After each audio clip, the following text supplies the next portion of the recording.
wheels and relaxed, as if she were nobility and the $70 million fighter jet her royal carriage. "Diamond 100 Tiger," the Hawkeye controller said.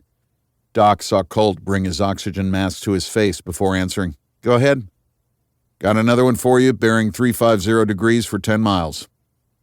Doc watched Colt manipulate the cursor on their displays, directing the AN/APG-79 AESA, Active Electronically Scanned Array, radar, into surface search mode. He found the contact and designated it as a target, then turned to point the Super Hornet north. $5 says it's another fishing trawler," Doc said. So far, their SSC, Surface Surveillance and Control mission, had been utterly boring.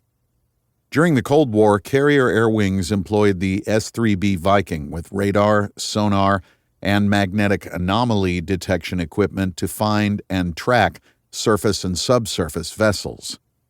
But after the Viking's retirement in 2009, the surface search mission fell to the Air Wing's Hornets and Super Hornets.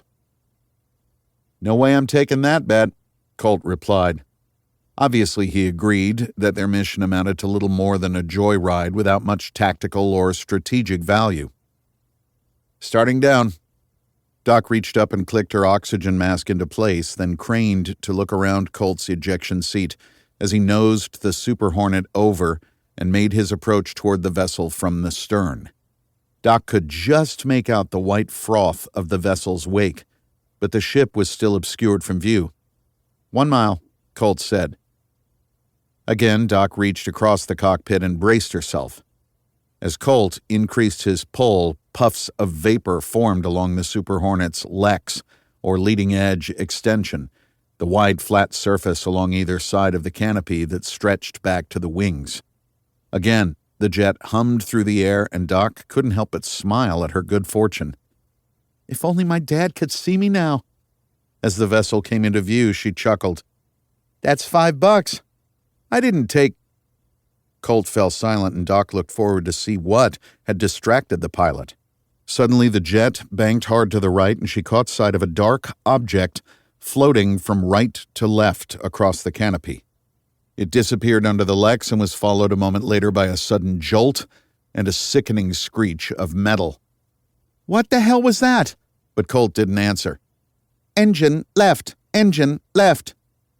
Doc tensed with the first of several audible bangs that sounded like somebody was taking a ball-peen hammer to the side of their jet, and her eyes were drawn to the left display when the first caution appeared. "What's going on, Colt?" "Fuck," the normally calm pilot replied. In a matter of seconds, Colt had processed the flood of information assaulting him from every direction. The dark speck that caught his attention as they reached the stern of the fishing trawler, followed closely by the engine's surging, rising exhaust gas temperature, and loud banging and violent shaking, consistent with a compressor stall.